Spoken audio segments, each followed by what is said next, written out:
Confira o resumo de mais uma sessão ordinária realizada aqui na Câmara de Cubatão. Servidores ativos de Cubatão terão até 31 de dezembro para atualizar dados. Novembro Azul, em mês de conscientização, médico fala sobre a doença que atinge milhares de homens. No Entendendo Direito, a decisão do STF e um cenário aí para contratações de servidores na forma CLT. Quarta-feira, meio de mais uma semana, hoje é 27 de novembro, finalzinho do mês está aí, batendo na porta. Vamos juntos que o seu Últimas Notícias está começando.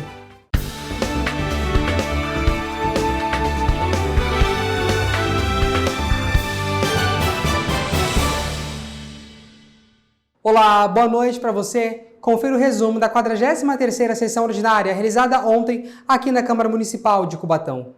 Um projeto de lei estava na ordem do dia da 43ª sessão ordinária da Câmara de Cubatão, mas do horário reservado ao expediente dos vereadores para apresentação dos trabalhos, o vereador Fábio Alves Moreira, o Roxinho, estava inscrito e vários requerimentos foram apresentados pelo parlamentar. Ele solicita informações sobre o cronograma de obras e manutenção das escolas do município no período citado entre janeiro e fevereiro. No outro requerimento, o vereador pede que a SEDUC faça uma campanha de conscientização junto aos alunos das escolas públicas e a importância de deixar o telefone celular de lado durante as aulas e procurar interagir com outros alunos. Que seja realizada pelo Executivo uma força-tarefa de limpeza de bueiros das vias públicas, além de uma campanha na cidade para conscientizar a população que evitem acúmulos de entulhos nas calçadas e ruas. Outro requerimento apresentado pelo vereador é que se faça gestões junto ao governo do estado de São Paulo para que Cubatão tenha mais serviços de atendimento pela Operação Verão. Todos esses requerimentos foram aprovados pelos edis, mas o requerimento que seja solicitada informações sobre a ordem de pagamento para prestadores de serviços da Prefeitura de Cubatão nos anos de 2022, 2023 e 2024 foi rejeitado pelos pares. Votaram contra a aprovação do requerimento os vereadores Alexandre Mendes Utopete, Marcos Roberto Silva Outinho, Jaque Barbosa, Guilherme Frango, Afonsinho, Alain Matias, Irmão Ximenes, Rony do Bar e o presidente Kleber do Cavaco. A favor da aprovação do requerimento de autoria do vereador Roxinho, votaram Rodrigo Alemão, Rafael Tucla, Alessandro Oliveira, Guilherme do Salão e Sérgio Calçados. Na ordem do dia, um projeto de lei estava na pauta, o que autoriza a desafetação e a permuta de bem imóvel pertencente ao município de Cubatão por outro bem imóvel de propriedade particular, no atendimento ao interesse público, conforme especifica. A propositura foi aprovada em segunda discussão, mas contou com voto contrário dos vereadores Rodrigo Alemão, Sérgio Calçados, Guilherme do Salão, Rafael Tucla, Roxinho e Alessandro Oliveira. Esgotada a pauta da ordem do dia, nada mais havendo a tratar, declaro encerrada a presente sessão. Atenção que essa notícia é para você, servidor cubatense. Até 31 de dezembro, os servidores ativos da cidade precisam atualizar dados cadastrais para fins previdenciários. A Secretaria Municipal de Gestão de Cubatão informa que todos os servidores ativos nos órgãos municipais devem realizar atualização cadastral para fim previdenciário e também a renovação de dados da Caixa de Previdência de Cubatão. Para realizar a atualização cadastral, o servidor deverá acessar o site portaldosegurado.app/Cubatão. Também disponível no site da Caixa de Previdência. Após o acesso no site, o servidor deve informar o CPF, senha e confirmar os dados solicitados. Em caso de dúvida, o servidor pode entrar em contato pelo WhatsApp 11 5043 6850. O objetivo da atualização dessas informações é ter uma base de dados que represente de forma precisa a situação cadastral dos servidores vinculado ao regime próprio de previdência social da cidade de Cubatão. As informações sobre a atualização cadastral estão divulgadas no Diário Oficial Eletrônico. O endereço é diariooficial.cubatão.sp.gov.br. O prazo já está aberto e segue até o dia 31 de dezembro de 2024. Então atenção total para você que é servidor ativo aqui da cidade de Cubatão. Olha, estamos no mês Novembro Azul, mês de conscientização para o câncer de próstata.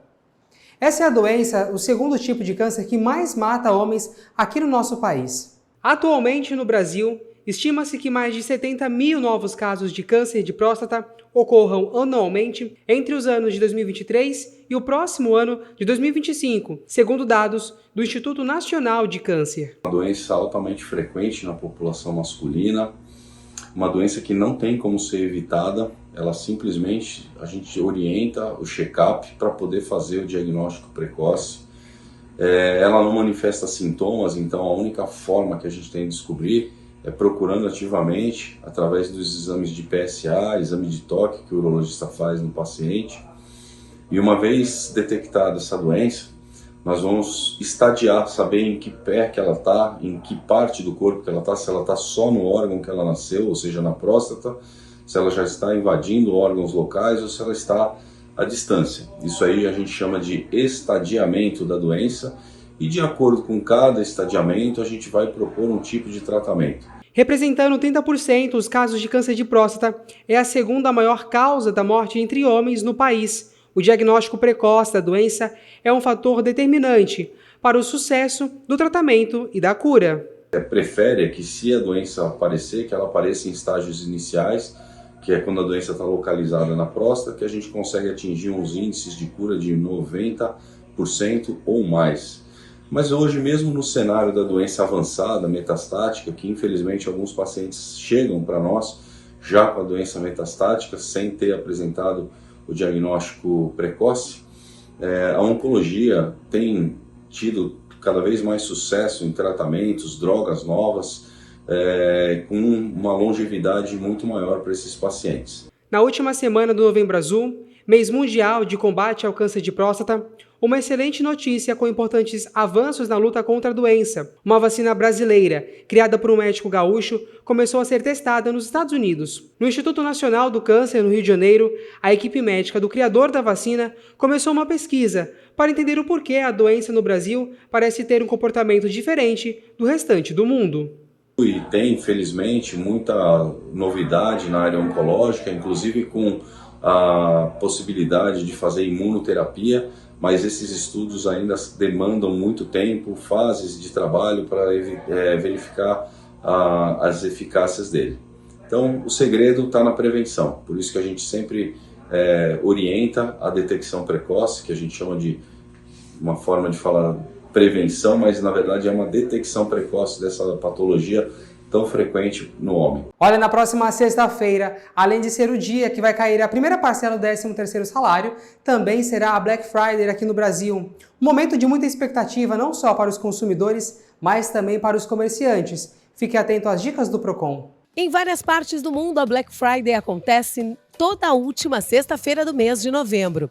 Aqui no Brasil, este ano, a data está marcada para o próximo dia 29 de novembro. Muitos consumidores e comerciantes estão com grandes expectativas de bons preços e muitas vendas. Segundo especialistas, a venda online pode subir até 10% em comparação ao ano passado. Os lojistas de Cubatão estão ansiosos pelo aumento das vendas. Valdeilson está preparando tudo para esse momento. Nossa expectativa agora para o Black Friday agora é que seja melhor que o ano passado. Nós estamos selecionando alguns produtos aqui na loja e os nossos produtos vão chegar até 50% de desconto. Então, contamos com todos e estamos preparando a loja para esse Black Friday. Tomara que dê tudo certo, né? Vamos para cima. Para a Diel, a Black Friday é sempre um dia de bons resultados. A expectativa é muito boa, né? A gente tem uma expectativa muito grande, né, nesse Black Friday, né? Que tanto na venda física como online, né? A gente está esperando um ticket médio mais elevado em relativo ao ano passado, né? E a gente espera, né, que a população cubatense, né, venha até o comércio local e aproveite as promoções. Thaís já começou o mês de novembro com promoções. A gente antecipou uma Black para aproveitar o pagamento do pessoal, que foi um sucesso. A gente ia fazer um esquenta, mas como o sucesso foi muito grande na sexta, a gente já prolongou para o sábado. Como a gente trabalha com produto de Nil, também foi na segunda-feira. Mas a gente está pensando aí, como foi muito bom fazer uma outra Black junto com o pessoal que já está acostumado para o fim do mês. E a sua expectativa é que seja um resultado tão positivo quanto? Sim, com certeza. Primeira Black a gente nem esperava tanto e foi um sucesso, então a segunda não tem por que não ser também. Embora Black Friday seja marcada por grandes promoções e descontos em diversos produtos e serviços, é importante prestar atenção antes de comprar. O coordenador do Procon de Cubatão, Dr. Wendel Lima, fala a respeito. Mas é importante o consumidor fazer uma compra consciente, não fazer uma compra apaixonada. No que diz respeito às lojas físicas, o consumidor precisa ter atenção na política de troca da empresa. É importante estar ciente que a política de troca é algo facultativo do empreendedor, é algo facultativo da empresa. Em relação às compras na internet, é muito importante o consumidor estar atento a algumas dicas que eu vou passar para vocês neste momento. Primeira dica, ter muito cuidado com links que recebem em e-mail, recebe links em SMS, mensagens de SMS. Esses links, eles podem, de ofertas muito vantajosas, podem trazer ali atrás, pode esconder algum golpista, alguma prática criminosa, alguma prática de estelionato. Dr. Wendel Lima fala ainda sobre o atendimento do Procon aos munícipes de Cubatão. Existem duas plataformas muito fortes também que ajudam muito ao consumidor a fazer a sua reclamação, seu registro de demanda sem precisar sair de casa. Existe a plataforma do consumidor.gov, que é uma plataforma da Secretaria Nacional de Defesa do Consumidor, e também a plataforma do Procon Digital. É importante destacar que ambas as plataformas o consumidor precisa ter a conta Gov, nível ouro ou nível prata. Lá ele vai registrar sua reclamação, a sua demanda, e a empresa vai ter um prazo para responder e tentar resolver a questão. Caso o consumidor queira acionar o Procon presencialmente, o Procon de Cubatão se localiza aqui na Avenida Dr. Fernando Costa, 931, junto ao Poupa Tempo. O agendamento aqui no Procon de Cubatão é feito pelo telefone 3512-5090, ou você pode vir presencialmente via agendar, ou pode fazer o seu agendamento pelo e-mail também, procon@cubatão.sp.gov. Ainda nesse assunto da Black Friday, 9 em cada 10 brasileiros planejam aí realizar compras durante essa data especial. De acordo com o Instituto de Pesquisa Locomotiva, as roupas são os itens mais procurados. 72% das pessoas têm interesse nesse item. Na sequência vem calçados, produtos de beleza e também perfumaria. 85% dos participantes que participaram da pesquisa se interessam por produtos de uso próprio e 65% para presentear outras pessoas. Lembrando, como já informamos, aqui na mesma data da Black Friday vai acontecer também o pagamento da primeira parcela do 10º. Olha, para você que tem interesse em ingressar na Polícia Militar, São Paulo publicou um edital para contratação de novos soldados. O edital foi publicado no Diário Oficial do Estado de São Paulo. Na divulgação, a oferta disponível são para soldados de segunda classe para a Polícia Militar. As inscrições já começaram e devem ser realizadas pelo site da Fundação Getúlio Vargas. O prazo final será em 22 de dezembro. Aos interessados, o edital solicita idade de 17 a 30 anos, está regular com serviços eleitorais e militares. Outro ponto solicitado e necessário, 1,55 m para as mulheres e 1,60 m para os homens. O salário inicial é de pouco mais de R$ 4.800. De acordo com o chamamento, as provas serão aplicadas em mais de 51 cidades, sendo 37 só no estado de São Paulo e 14 em outras regiões pelo país. As provas de conhecimento estão agendadas para 16 de fevereiro do ano que vem. A taxa para inscrição é de R$ 85, com prazo de pagamento até o primeiro dia útil após o término das inscrições. Com isso, em 23 de dezembro. O processo seletivo acontecerá em 5 etapas: exames de conhecimento, aptidão física, psicológica, avaliação de conduta social, além de reputação, idoneidade e análise de documentos. Para o acompanhamento das convocações, Os candidatos deverão acompanhar o Diário Oficial do Estado de São Paulo e também poderão consultar informações no site oficial da FGV. E tem mais vagas de emprego, são mais de 18 mil em todo o estado de São Paulo, mais de 8 mil na Grande São Paulo, 8 mil vagas no interior do estado e também mais de 1.200 aqui na nossa região, no nosso litoral. A demanda maior, mais procurada, é por auxiliares de logística, faxineiros, operadores de telemarketing. Informações sobre essas vagas, você deve procurar o posto de atendimento ao trabalhador da sua cidade. Aqui em Cubatão, o pátio da cidade fica na rua Doutor Fernando Costa, 1096, na Vila Couto. Você sabia que no ano passado, mais de 100 celulares foram roubados ou furtados? Nossa reportagem conversou com um especialista que falou sobre os cuidados que devemos tomar com os aparelhos. Todos os dias, milhares de telefones celulares são roubados ou furtados em várias partes do Brasil. Nas grandes capitais, de acordo com o levantamento, 15% da população já registrou a perda, o furto ou roubo de um aparelho celular. A doutora Ana Lima, advogada especializada, fala como proteger os celulares. Doutora, qual a importância e como se deve fazer quando se perde ou é furtado, usurpado um aparelho celular?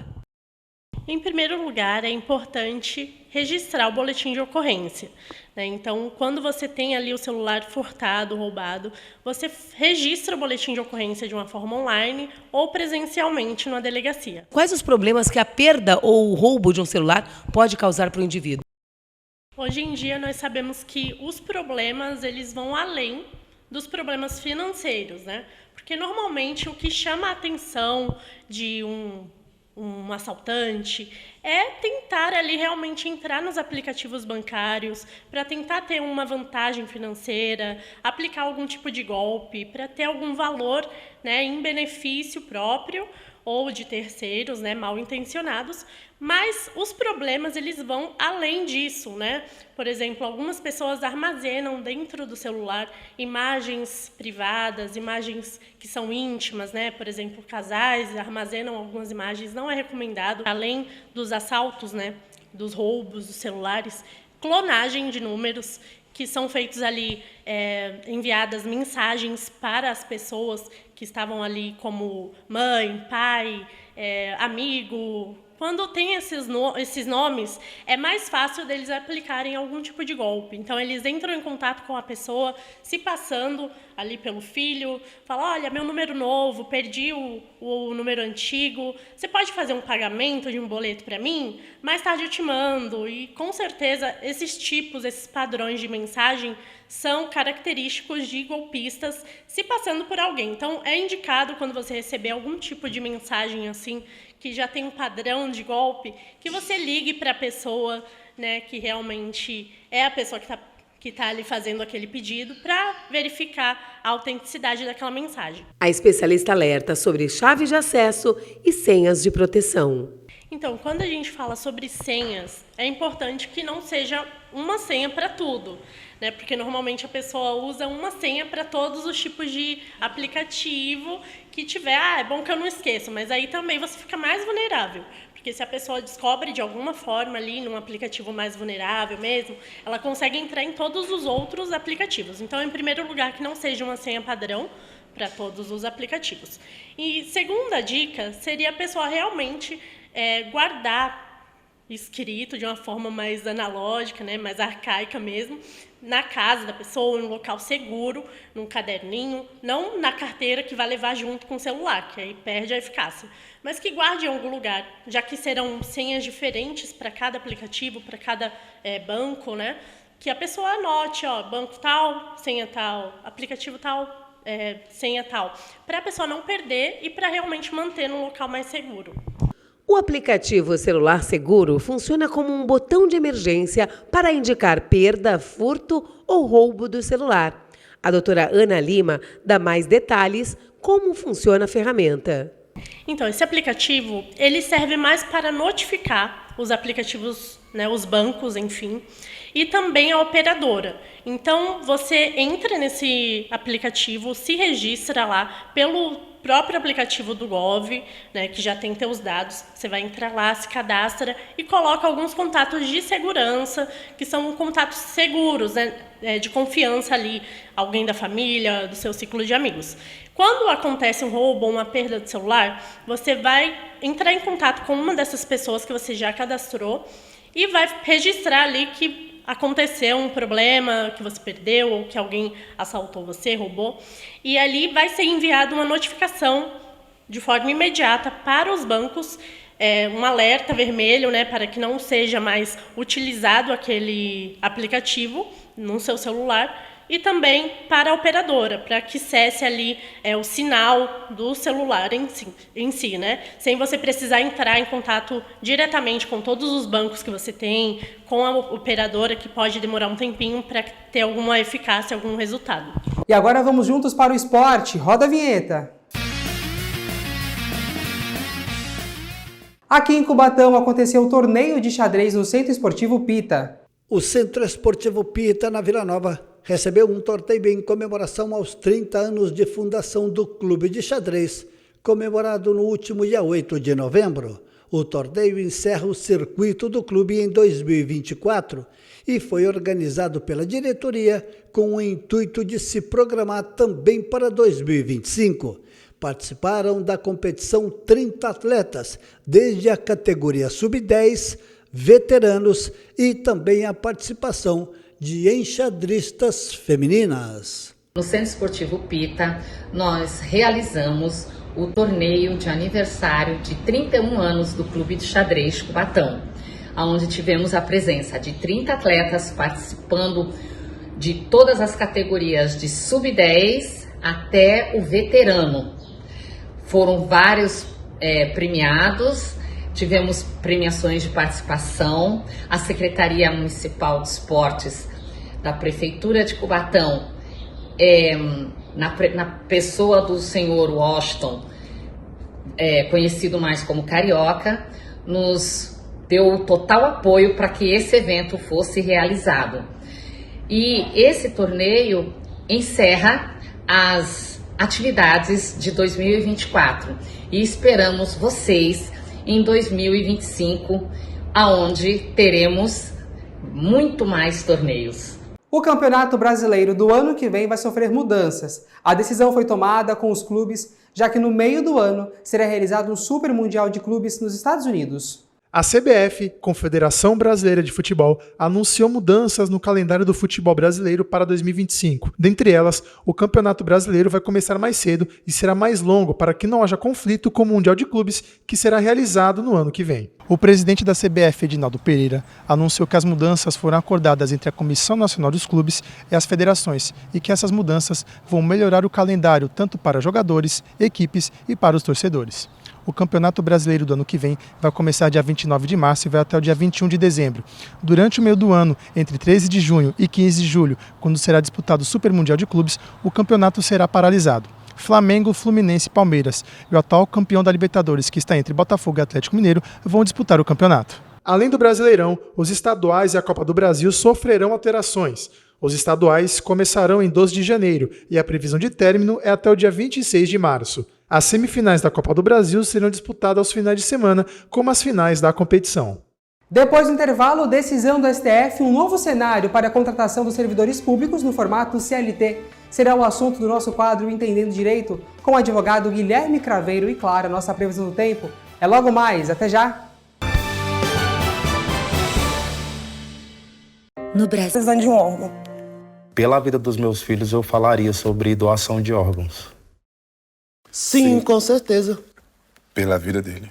Para mim, ia ser um momento único, saber que alguém vai doar um órgão pro meu marido. É para salvar alguém que eu amo, né? É para salvar a minha mãe. Precisamos estimular o diálogo sobre a doação de órgãos nas famílias de todo o Brasil. Um dia, sua família pode precisar de um doador ou ter a oportunidade de ser a doadora, mas é preciso conversar sobre isso. Agora, né, pensar diferente, né? Conversar com as crianças sobre isso. Se um dia Deus me levar primeiro do que os meus filhos, né, eu quero ser uma doadora de órgãos. Doação de órgãos. Precisamos falar sim. Ministério da Saúde, Brasil, Governo Federal. Já estamos de volta com as últimas notícias para você. Gente, que calorão hoje, hein? Será que vai continuar assim? Vamos saber agora na previsão do tempo com a repórter Cris Castanheira.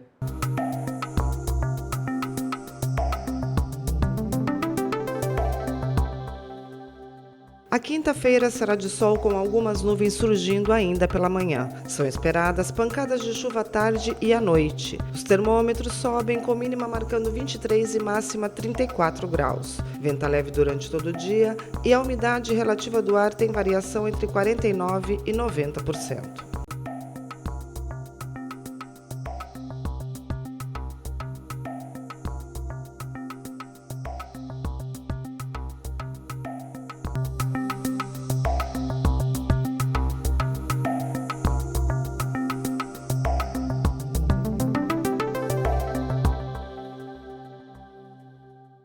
Muito bem, agora que nós conferimos o tempo, vamos para o quadro Entendendo Direito?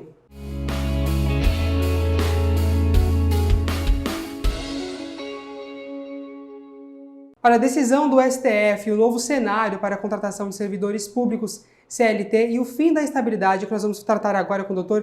Guilherme Craveiro. Ele já está aqui comigo no estúdio e vai falar um pouco mais sobre esse assunto para a gente, doutor. Mais uma vez, obrigado pela sua participação. Ótima noite para você. Boa noite, Everson. Boa noite a todos que acompanham aqui o programa da TV Câmara Cubatão. Mais uma vez é um prazer estar aqui tirando a dúvida do pessoal e conversando um pouquinho sobre esses temas voltados ao meio jurídico. Bora lá então falar sobre ele, né? O que motivou o STF a permitir os servidores públicos sejam contratados então na forma CLT ao invés do regime jurídico, doutor? Regime único, perdão, né? Jurídico único. É isso. Vale a pena a gente trazer uma contextualização. A nossa Constituição ela é de 1988. Essa Constituição de 88, ela trouxe a previsão do regime jurídico único de contratação, onde trazia a obrigação aos estados definirem um meio pelo qual iriam contratar os seus prestadores de serviço. No ano de 98, ou seja, 10 anos depois, foi ingessada uma ação direta de inconstitucionalidade por meio de alguns partidos, onde eles pediram a exclusão dessa obrigação de definição pelo meio do qual o ente público deveria contratar. Em 2007, isso foi uma emenda constitucional em 98. Em 2007, de 98 a 2007, funcionou dessa forma, a contratação de forma abrangente, da forma pelo qual o ente público, o ente federativo, decidisse contratar. Em 2007 foi suspensa através de uma liminar essa emenda constitucional e desde então o processo ficou parado, a gente fala na mesa, né, dos ministros para que eles decidissem. E agora, recentemente, nos últimos dias, nas últimas semanas, nós tivemos a definição dessa votação, onde retirou a obrigação do ente público, dos entes federativos, de realizarem a contratação por um regime jurídico único.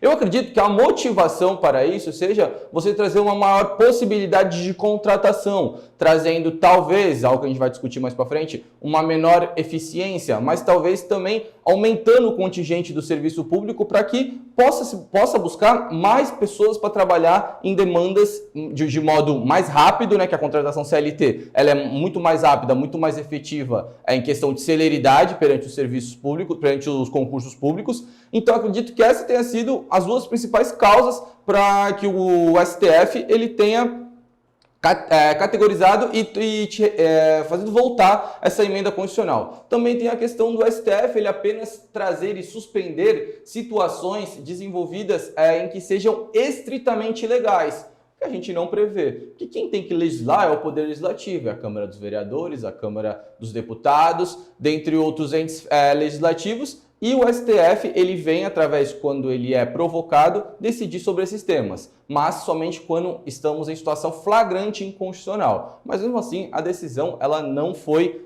uníssona, ela não foi uma decisão que todos os ministros decidiram de forma igual. Tivemos algumas divergências. Então, acredito que essas tenham sido as principais motivações deles terem decidido dessa forma. E aí, quais são as principais diferenças, né, entre o regime jurídico único e a CLT no contexto da administração pública, doutor?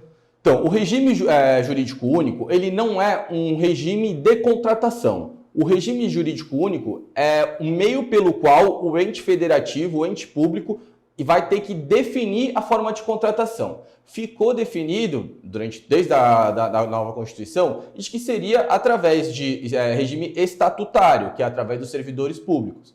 Então, hoje em dia, você faz um concurso público para se tornar um servidor público e entrar para trabalhar perante o serviço público. E existe também a CLT. A CLT é o meio pelo qual a maioria da população brasileira é contratada. Então, o que acontece agora? Não vai mais existir a obrigatoriedade de se contratar através do regime estatutário, através do concurso público. Os entes federativos, eles também poderão contratar mediante a modalidade CLT. Aí vai entrar a preocupação dos servidores públicos. A minha estabilidade vai acabar? Não. As pessoas que já são serventuárias públicas não terão nenhum tipo de alteração. Isso trará apenas uma nova modalidade de contratação que irá vigorar daqui para frente. Vale ressaltar, não sabemos quais serão as consequências disso. Como eu disse, já tivemos aí pelo menos 10 anos em que isso ocorreu e não houve nenhum tipo de modificação grande dentro do cenário trabalhista, vamos dizer assim, do cenário trabalhista dos entes federativos. Então vamos esperar quais vão ser os próximos passos para a gente saber quais vão ser as consequências, mas acredito que no primeiro momento não teremos muita mudança. Acredito que a maior preocupação para o funcionário público é em relação realmente à sua estabilidade, né? E a decisão do STF, ela pode levar a uma precarização do serviço público ou ela traz vantagens específicas aí? A precarização do serviço público foi o principal argumento trazido para que foi trazido pelos 3 ministros que votaram contra a retirada desse regime único. Carmen Lúcia, Luiz Fux e Edson Fachin, eles votaram contra, fazendo com que o regime não estatutário, não concurso público, ele seria uma forma, talvez, em que não traria uma contratação tão, não diria nem eficaz, mas tão fundamentada, onde as pessoas contratadas não participariam de algum tipo de processo que as qualificasse. Isso a gente sabe que não é verdade, porque o mercado privado, ele tem diversos funcionários de alto escalão e é unicamente trazido pelo... unicamente não, né? Tem também o sistema de prestação de serviço, mas a maioria dele é através do sistema seletista. Então, eu acredito que esse argumento ele não tenha tido tanta força perante os outros ministros por causa disso. Porque nós temos exemplos dentro do mercado privado em que contradiz. Mas esse foi o principal argumento. No meu ponto de vista, acho que como os exemplos que nós temos por aí, não vai ser algo que vai influenciar muito. Tá certo, doutor. Muito obrigado pela sua participação mais uma vez. Ótima noite para você. Obrigado, Jefferson. Obrigado a todos que acompanharam e até a próxima. O nosso N de hoje fica por aqui. Voltaremos amanhã a partir das 6h15. Até lá. Tchau.